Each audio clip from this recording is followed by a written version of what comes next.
Because who doesn't like to hit pie dough with a rolling pin? I don't know. Good way to get out those Thanksgiving tensions.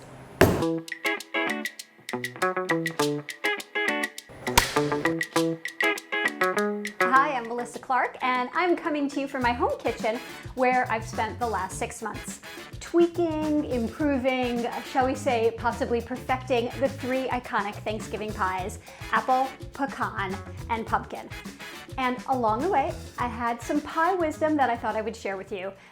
Plus also, I wanted to show you my collection of pie pans. 3 things that I've learned from all my pie testing, and not just from this project, but from my whole life of baking pies.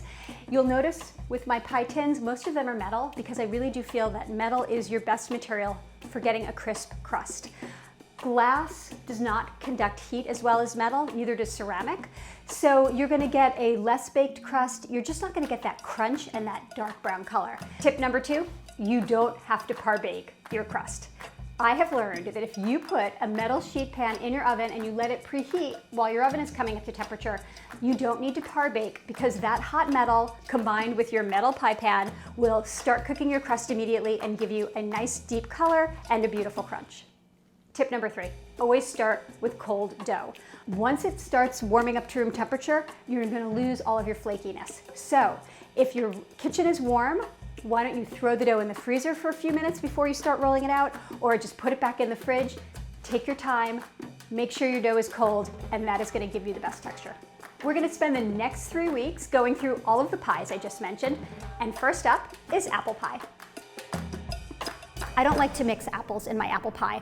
I used to mix them. I used to be big into mix all the different apples so you get a lot of different flavors, and that is true, but what you lose is texture, because different apples will cook at different rates. I want all my apples to be approximately the same texture, and the only way to get them there is to use the same variety of apples.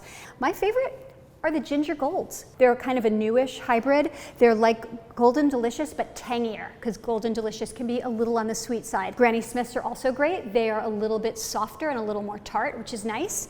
And Honey Crisps, which you can buy anywhere, are also fantastic, slightly sweeter than the ginger gold, but that same, really nice, non-flabby texture. This is my recipe for a really simple all butter pie crust, and I use it for pretty much all of my pies. This recipe gives you enough dough for a 9-inch crust, so it's perfect for your pecan and your pumpkin pie. For the apple pie, you need 2 of these. So just toss everything together. Basically what I'm doing right now is I'm smushing the butter. I'm just flattening it basically into flakes. And you can do this in the food processor, you can do this in your mixer, or you can do it by hand. Everything should be as cold as possible. You want the butter to be cold. Some people actually put the flour in the freezer before they start making pie crust. I don't do that, but you can. What you don't want is the butter to melt. Okay, at this point, all of the little butter cubes have been reduced to flakes. And now I'm gonna add my water, and you just wanna add it gradually. You're gonna need anywhere between, say, 3 and 6 tablespoons of ice water. So you know that you've added enough water when the dough starts to look a little bit moist. You can see it. And then when you squeeze some in your hand, it should start to hold together like that. Here's the thing. There's a fine line between smushing the dough together and overworking it. So there can still be little floury bits. That's okay. When you chill the dough, the hydration evens out. I'm gonna cover it up and put it in the fridge and let it get nice and cold. So your pie dough is made, it's chilled, and now I'm going to roll it out and put it in the pie pan. Now I like to start out, beating it up a little, because it's kind of fun. Whenever you're rolling out pie dough, you want to absolutely move it all the time. See how I'm just kind of moving it around and it's collecting more flour on the bottom. I'm gonna add a little more flour on top, and that is to keep it from sticking to your surface. Okay, see it's starting to stick. I'm not gonna let it, flour it and flip. You wanna work quickly before the dough warms up. You just don't want a warm, soft dough. It's harder to work with and it's not as crisp. So keep it cold. And if you find that it's taking a long time to roll it out, throw it back in the fridge for a few minutes, So you want it to be like a couple of inches bigger than the plate. So then you just fold it over, and then I am just lifting it right into the pie plate, and I'm just pressing it in all around. I'm not gonna crimp it now, I'm gonna crimp and trim it later. I'm just gonna throw this into the freezer and I'm gonna let it set up and get really cold. I've got my 3.5 pounds of apples right here. So I'm using the Honey Crisp, and you know, you gotta peel them. This might be a little bit tedious, but it goes quick. You put on your music, or you just zen into it. And now to cut the apples, you can use one of those little apple cutter core things if you have it, but I usually just use a knife. Kind of cut the core as I go. And then I'm looking for 1/4 inch slices. If they're a little thicker or a little thinner, it actually doesn't matter because you're pre-cooking them, so the texture is going to be perfect. If you cut them a little bit thinner, they're going to cook a little faster. If you leave them a little thicker, they're going to take a little more time. So you have options, so do not worry about it. After you peel and slice 3.5 pounds of apples, you get a giant bowl full. This is about 11 cups of apple slices. And like I said, I'm going to pre-cook the filling, cook the apples in butter and spices and sugar, because yum. I've been giving apple pie out to all my neighbors and making them vote on which apples they like the best. And I have to say, it's pretty evenly split. My next door neighbors like the Granny Smith the best because they appreciate the tartness, even though the texture's a little softer. Like I said, I am a big Ginger Gold fan. My neighbors across the street like the Honey Crisp, and those are great. It's all good. This is brown sugar, 1/2 cup of brown sugar, and I'm going to add some white sugar also, some granulated. I like a spicy apple pie. I like to taste the cinnamon and ginger. Some people like a less spicy pie, but I say if you don't want a spicy apple pie, then make an apple tart or make, tarte tatin or something like that. I think an apple pie should have spices and a 1/4 teaspoon of salt, and the salt is important. It brings out all the other flavors. So the reason I'm doing this separately in a little bowl instead of just throwing everything into the pot, which would be my tendency, because I hate actually having to dirty up another bowl.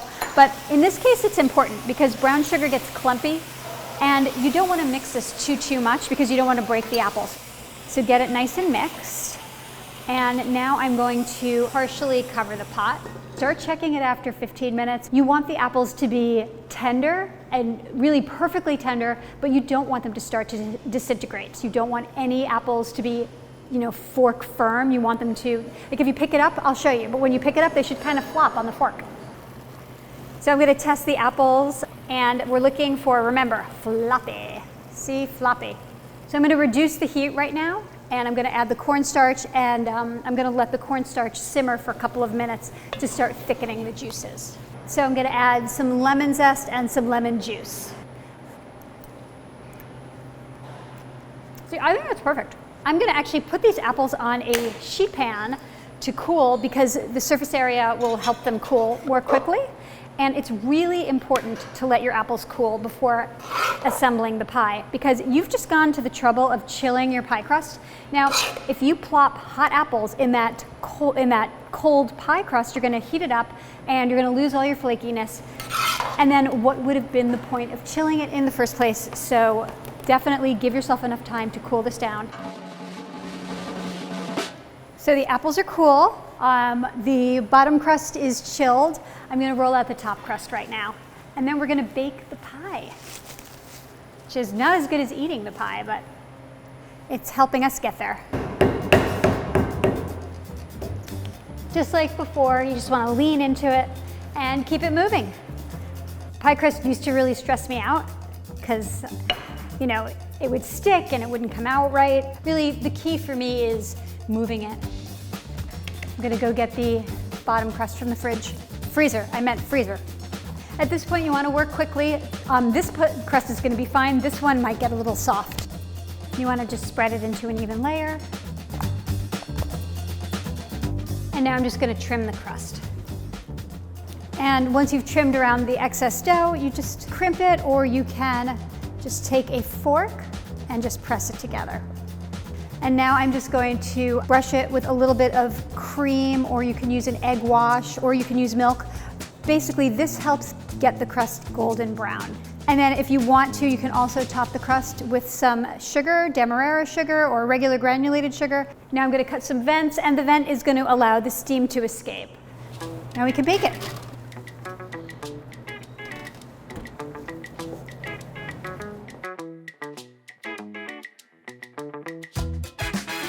It is the moment we have been waiting for. The pies are cool and we can finally cut into them.